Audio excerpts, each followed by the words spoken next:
très honoré d'avoir été investi par le mouvement. Alors, je vais peut-être commencer à me présenter parce qu'il y a un certain nombre de personnes qui ne me connaissent pas encore. Donc j'ai 44 ans, je suis pacsé, j'ai 2 enfants, une fille de 10 ans, une autre de 4 ans.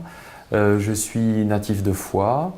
J'ai fait mes études primaires, secondaires, le lycée à Foix. Et ensuite, je suis allé faire mes études à Toulouse d'ingénieur, d'école d'ingénieur, donc Maths P, école d'ingénieur.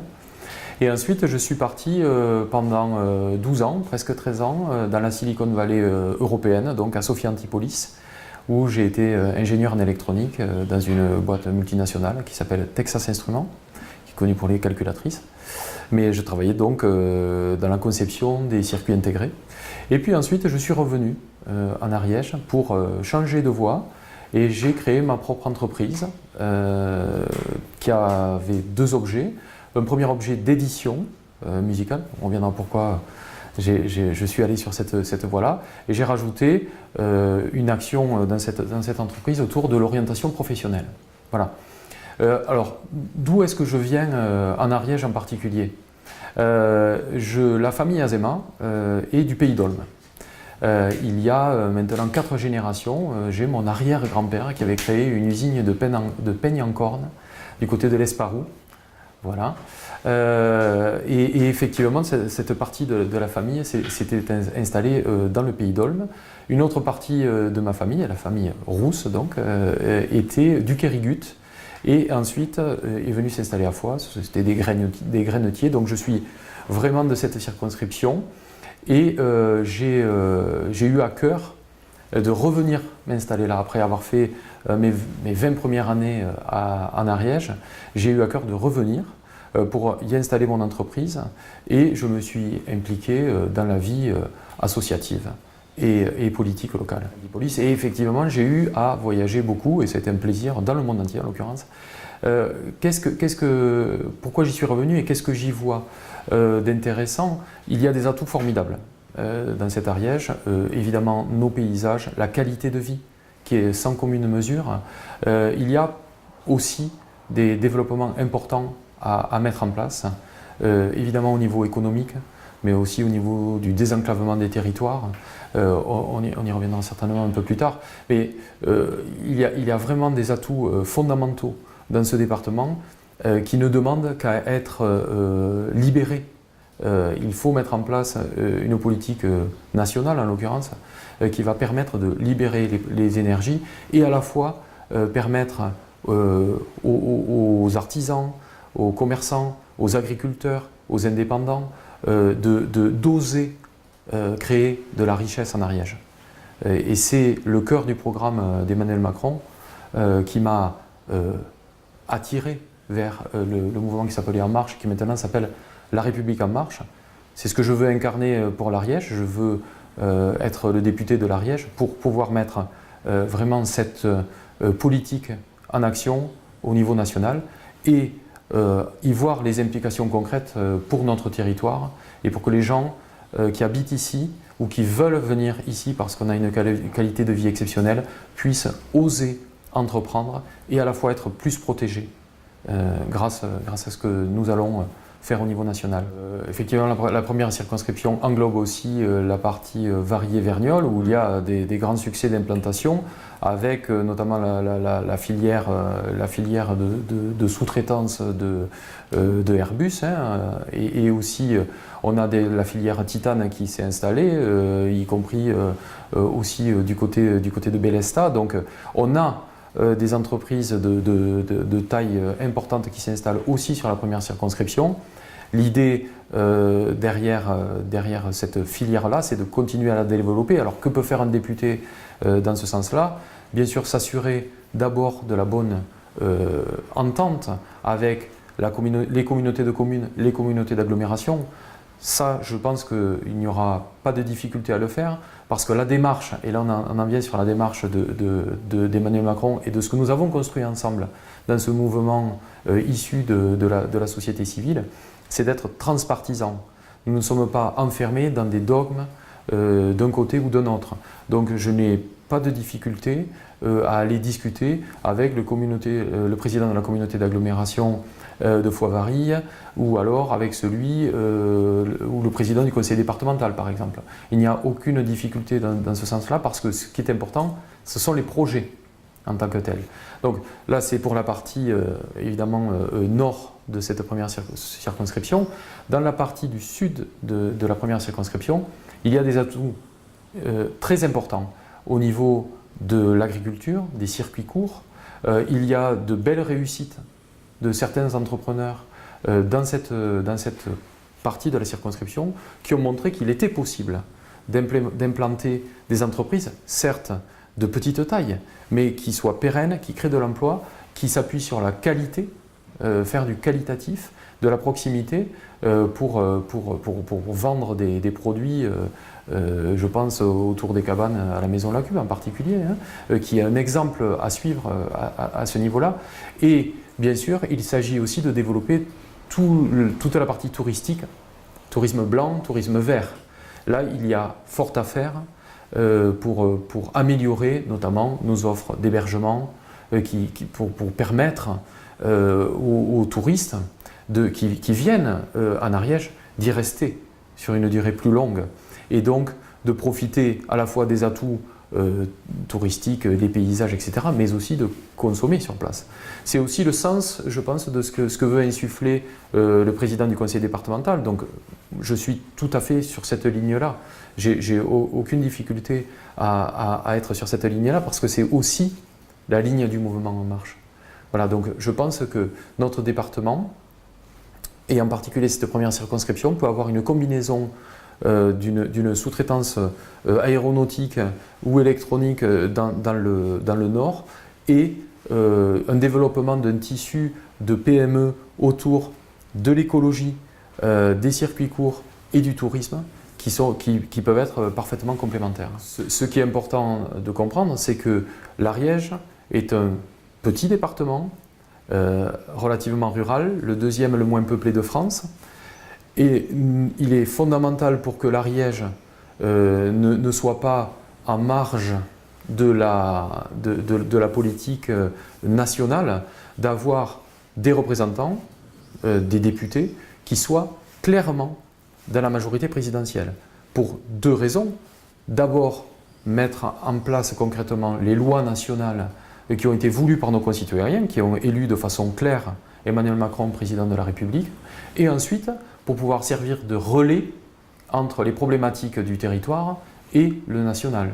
On a vu dans les mandats précédents un excellent travail fait par Frédérique Massat, je salue son implication là-dessus. Elle a œuvré à tous les instants à ce niveau-là pour aider l'Ariège, les projets, et aussi faire des lois d'ampleur, je pense à la loi montagne par exemple. Mais on a vu que lors du premier mandat, elle était dans l'opposition, des grands projets étaient bloqués, et à partir du moment où elle a été dans la majorité présidentielle, ça a été possible. Je suis le seul candidat qui peut être dans la majorité présidentielle. Donc, si je réponds à votre question initiale, qui peut garantir d'être dans la majorité présidentielle. Oui, mon objectif premier, c'est de gagner bien sûr cette circonscription, et j'ai un espoir tout à fait important dans le fait que nous pouvons obtenir une majorité absolue à l'Assemblée. Et si nous n'obtenons pas une majorité absolue à l'Assemblée, il nous faut avoir des piliers solides, on va dire un groupe le plus large possible, et faire éventuellement des coalitions, mais avec certaines personnes et sur une ligne claire, c'est-à-dire le programme.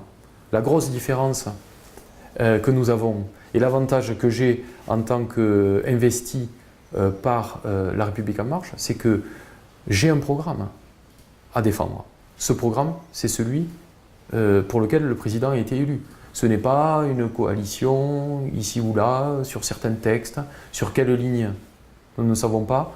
Ma ligne est claire, c'est celle d'Emmanuel Macron, avec le nouveau gouvernement qui vient d'être installé.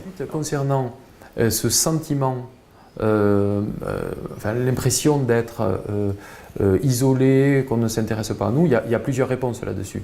Il y a effectivement une réponse concernant les investissements massifs, par exemple autour du désenclavement, on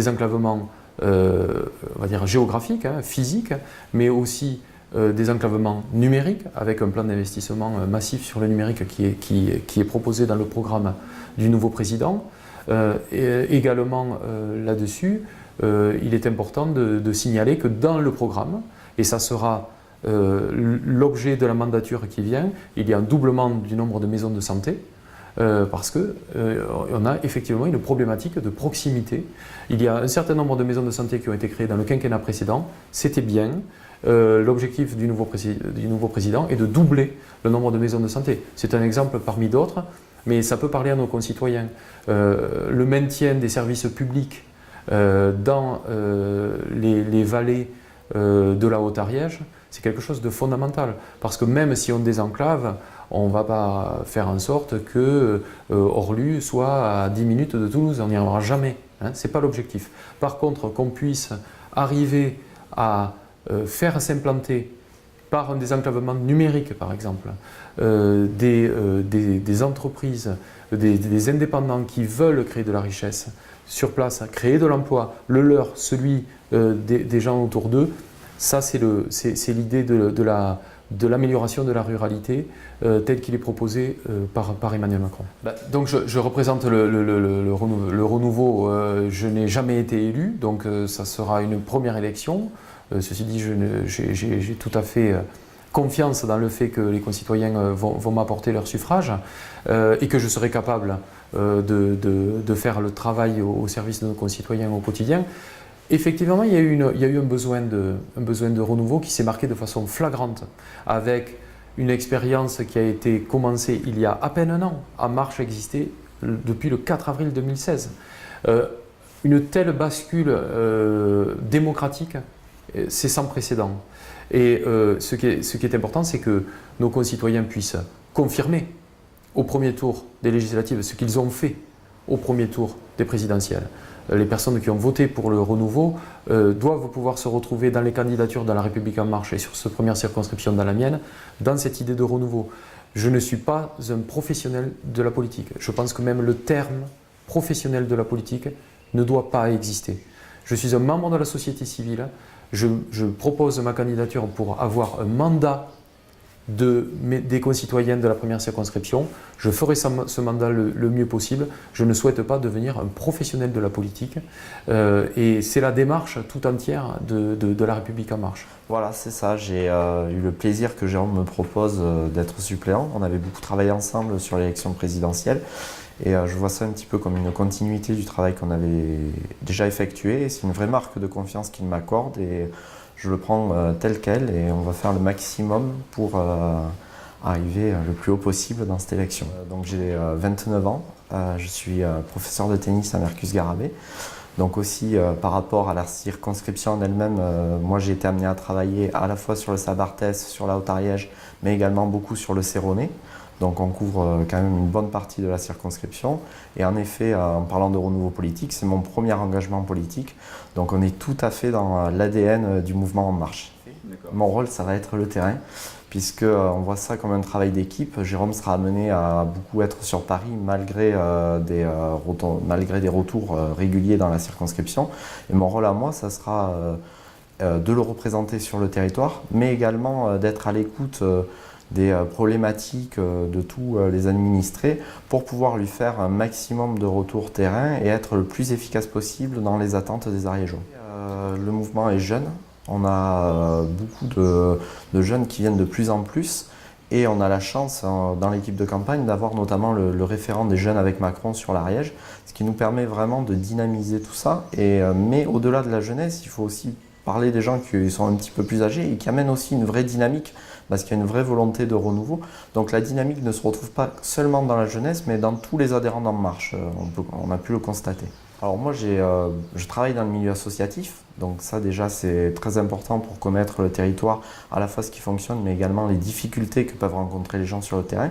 Et de par mes études, j'ai fait un master en sociologie politique. Donc ça m'amène aussi, j'ai beaucoup travaillé sur les dynamiques électorales, sur les constructions, la cristallisation d'un électorat sur un candidat. Donc c'est vrai que c'est très utile en ces temps d'élection et ça me permet aussi d'arriver à être à l'écoute et de saisir les problématiques que peuvent rencontrer les gens sur le terrain. Mais on pense que c'est un des points forts de la candidature de Jérôme et de ma suppléance, c'est-à-dire que tous les deux on a un engagement associatif, donc on peut être à l'écoute de ces gens-là, comprendre leurs problèmes puisqu'on y est confronté au quotidien et donc leur proposer et leur apporter des solutions.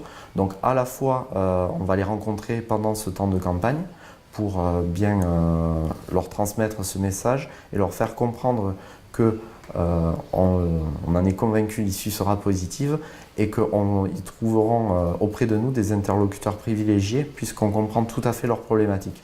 Alors c'est certain qu'il y a des problématiques dans le bénévolat, on peut penser notamment à la prise de fonction dans les bureaux des associations avec toutes les responsabilités qui en incombent et qui souvent peuvent faire peur aux gens.